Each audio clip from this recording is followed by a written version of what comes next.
ஊழலை விட ஆபத்தானவர் மோடி. அதனால் மோடியை ஒழித்தால்தான் இந்த நாடு உருப்படும். டெல்லியில் அரவிந்த் கெஜ்ரிவால் அவர்கள் போட்டியிட்ட தொகுதியில கிட்டத்தட்ட 39,000 வாக்குகள் நீக்கப்பட்டது. எப்படிங்க ஜெயிக்க முடியும்? அதுதான் நாங்க அப்பையில இருந்து முதல்ல நாங்க வலியுறுத்திக்கிட்டே தான் இருக்கிறோம். டெல்லியில நாங்க தோக்கல. இது மாதிரி தொகுதிக்கு தொகுதி செஞ்சு ஒரு எக்ஸ்பெரிமெண்ட் இடமா ஒரு ஸ்டேட்டா அதை மாத்தினாங்க. பாஜக திட்டமிட்ட சதியால் தான் டெல்லி ஆம் ஆத்மி அரசு தோற்கடிக்கப்பட்டது. அதே வேலையை இன்னைக்கு பீகார்ல செஞ்சுட்டாங்க. இதை தமிழ்நாடு எப்பவுமே எல்லாத்திலையும் முன்னாடி இருக்கும். அதில் நம்முடைய முதல்வர் அவர்கள் எல்லா விஷயத்திலும் முன்னாடி எடுத்துருவார். அது பாராளுமன்ற தொகுதி மறுவரையா இருக்கட்டும், இல்ல எஸ்ஐஆர் இருக்கட்டும், எல்லாத்துக்குமே நம்ம முன்னாடியாக முதலாக எடுத்ததுனாலதான் இன்னைக்கு தமிழ்நாடு இதை ஒழிச்ச உடனே இன்னைக்கு தேர்தல் கமிஷனே பயந்து போய் தான் இருக்குது தமிழ்நாட்டில். ஆம் ஆத்மி கட்சி திரு அரவிந்த் கெஜ்ரிவால் அவர்களை தலைவராக கொண்ட இந்த கட்சி இந்த எஸ்ஐஆருங்கிறது மக்களுக்கு நல்லது செய்யணும், எல்லாரையும் ஓட்டு போட வைக்கணும். ஆனால் இதற்கு மாறாக ஓட்டுகள் போடாமல் வைக்கிறது எப்படி? ஓட்டு போடக்கூடாது, மக்கள் யாரும் ஓட்டு போடக்கூடாதுன்னு நினைக்கிற விஷயத்த இதை முதல்ல கண்டுபிடிச்சதே நாங்கள் டெல்லியில் தான். டெல்லியில் அரவிந்த் கெஜ்ரிவால் அவர்கள் போட்டியிட்ட தொகுதியில் கிட்டத்தட்ட 39,000 வாக்குகள் நீக்கப்பட்டது. எப்படிங்க ஜெயிக்க முடியும்? அதுதான் நாங்கள் அப்பையிலேருந்து முதல்ல நாங்கள் வலியுறுத்திக்கிட்டே தான் இருக்கிறோம். டெல்லியில் நாங்கள் தோக்கலை. இது மாதிரி தொகுதிக்கு தொகுதி செஞ்சு ஒரு எக்ஸ்பெரிமெண்ட் இடமா ஒரு ஸ்டேட்டா அதை மாத்தினாங்க. பாஜக திட்டமிட்ட சதியால் தான் டெல்லி ஆம் ஆத்மி அரசு தோற்கடிக்கப்பட்டது. அதே வேலையை இன்னைக்கு பீகார்ல செஞ்சுட்டாங்க. இதை தமிழ்நாடு எப்பவுமே எல்லாத்திலையும் முன்னாடி இருக்கும்.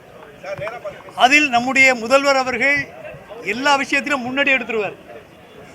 அது பாராளுமன்ற தொகுதி மறுவரையா இருக்கட்டும், இல்ல எஸ்ஐஆர் இருக்கட்டும், எல்லாத்துக்குமே நம்ம முன்னாடியாக முதலாக எடுத்ததுனால தான் இன்னைக்கு தமிழ்நாடு இதை ஒழிச்ச உடனே இன்னைக்கு தேர்தல் கமிஷனே பயந்து போய் தான் இருக்குது தமிழ்நாட்டில். அன்புடைய இங்கே பேசியவர்கள் குறிப்பிட்டது போல ஆம் ஆத்மி கட்சி தேசிய அளவில் இல்லை, தமிழ்நாட்டிலும் இதை நாங்கள் வலுவாக எதிர்க்கிறோம்.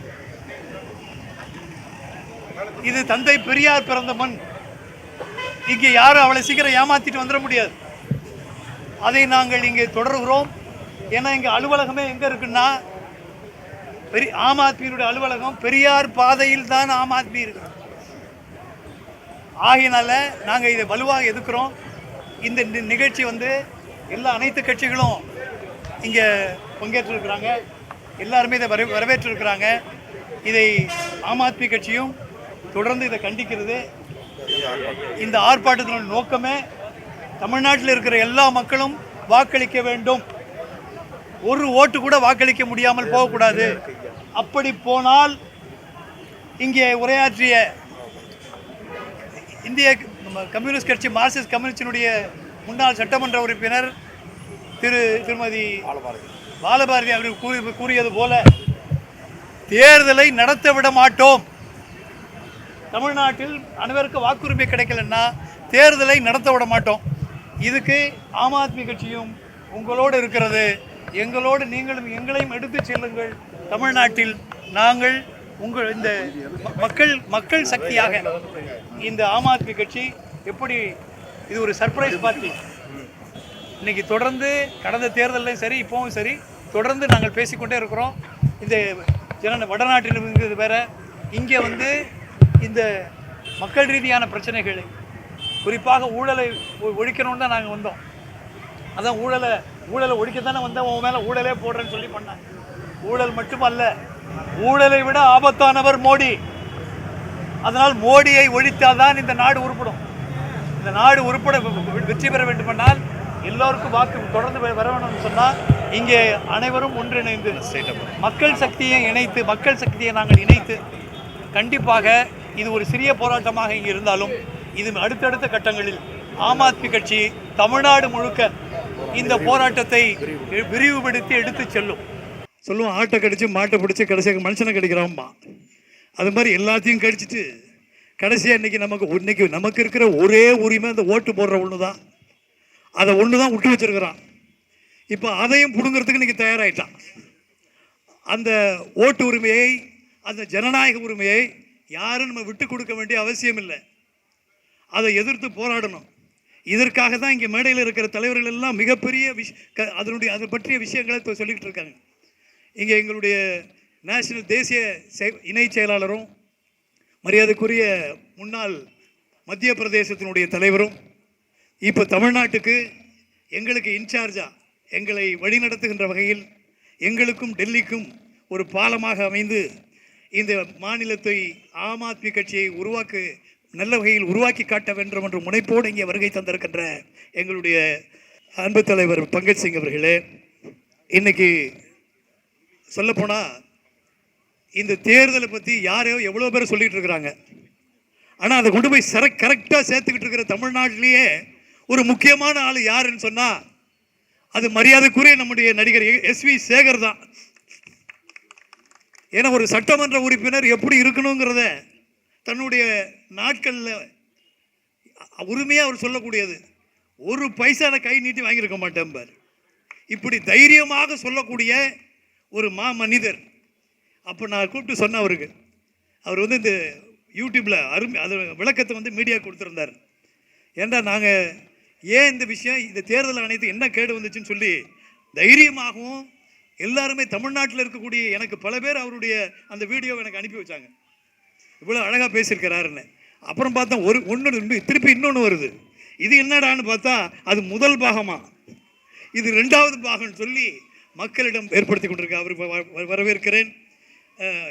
அதே போல் சட்டமன்ற உறுப்பினர் என்னுடைய அருமை நண்பர் விடுதலை சிறுத்தைகள் கட்சியினுடைய ஒரு சிறுத்தையாக முழங்கும் சிறுத்தையாக சட்டமன்றத்திலும் மக்கள் மத்தியிலும் வழங்கி கொண்டிருக்கின்ற அன்புக்குரிய என்னுடைய அருமை சகோதரர் அன்புக்குரிய பாலாஜி அவர்களே, அன்புக்குரிய பாலபாரதி அவர்களே, அவங்களை பற்றி சொல்லிட்டேன்.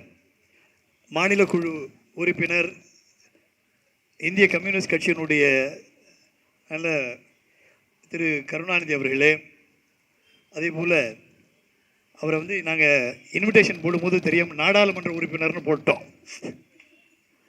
என்னடா அது போட்டாங்களேன்னு சொல்லிட்டு அப்புறம் லேட்டாக தான் கண்டுபிடிச்சோம். ஆமாம், அப்புறம் தான் அவருக்கு கூப்பிட்டு கேட்டவுடனே இல்லை சார் இது நாடாளுமன்ற உறுப்பினர் ஆகிட்டு. கண்டிப்பாக அதுக்காக தான் சார் நாங்கள் முன்னோட்டமாக, ஏன்னா நான் நிறைய விஷயங்கள் சொன்னால் நடந்துடும். ஜெயலலிதா உள்ளே போவாங்கன்னு தமிழ்நாட்டில் முதல்ல சொன்னவன் நான் தான். செப்டம்பர் 25 போகிறேன்னாங்க.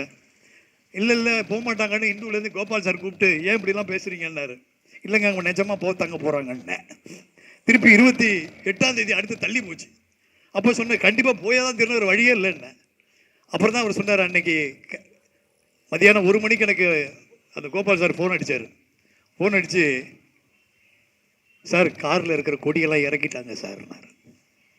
அதுபோல் நம்முடைய நாடாளுமன்ற உறுப்பினராக நிச்சயமாக அடுத்த முறை வர இருக்கின்ற திரு அந்திரிதாஸ் அவர்களே, அன்புக்குரிய இந்திய யூனியன் முஸ்லீம் லீக்கினுடைய என்னுடைய நீண்டகால நண்பர் தலைமை நிலை செயலாளர் திரு நிஜாமுதீன் அவர்களே, எஸ்டிபிஐ கட்சியிலிருந்து இங்கே நெல்லை முபாரக் அவர்கள் வழிகாட்டுதல் இங்கே வருகை தந்திருக்கக்கூடிய திரு கரீம் அவர்களே, மற்றும் ஆம் ஆத்மி கட்சியினுடைய மாநில செயலாளர் திரு ஜோசப் ராஜா அவர்களே, மாநில மகளிர் அணியினுடைய தலைவி மரியாதைக்குரிய சகோதரி ஸ்டெல்லா மேரி அவர்களே, மற்றும் ஆம் ஆத்மி கட்சியினுடைய முன்னோடிகளே, உங்கள் அனைவருக்கும் ஆங்காங்கே கேட்டுக்கொண்டிருக்கின்ற ஒரு புதுசாக ஒரு கட்சி நின்று போராடுதுன்னு பார்த்துட்ருக்குறாங்க நிறைய பேர் வேடிக்கையாக. அந்த வித்தியாசமாக தொப்பிலாம் போட்டிருக்கிறாங்களேன்னு அந்த கட்சி பார்த்து கொண்டிருக்கிற அருமை சகோதரர்களே, மீடியா பெருமக்களே, உங்கள் அனைவருக்கும் எங்களுடைய வாழ்த்துக்களை தெரிவித்துக் கொண்டு எங்களுடைய போராட்ட முழக்கத்தை முதலில் நாங்கள் துவக்குகிறோம். துவக்கியதற்கு பின்னால் நம்முடைய அனைத்து கட்சிகளுடைய இந்த ஜனநாயகத்தை காக்க வேண்டும் என்று துடிப்போடு இங்கே வருகை தந்திருக்கின்ற அனைத்து கட்சி தலைவர்களே எல்லாம் உங்களுக்கு உரையாற்றுவார்கள். அன்புக்குரிய அனைவருக்கும் என்னுடைய வாழ்த்துக்கள் கூறி நான் என்னுடைய நிறைவு செய்கிறேன். நன்றி.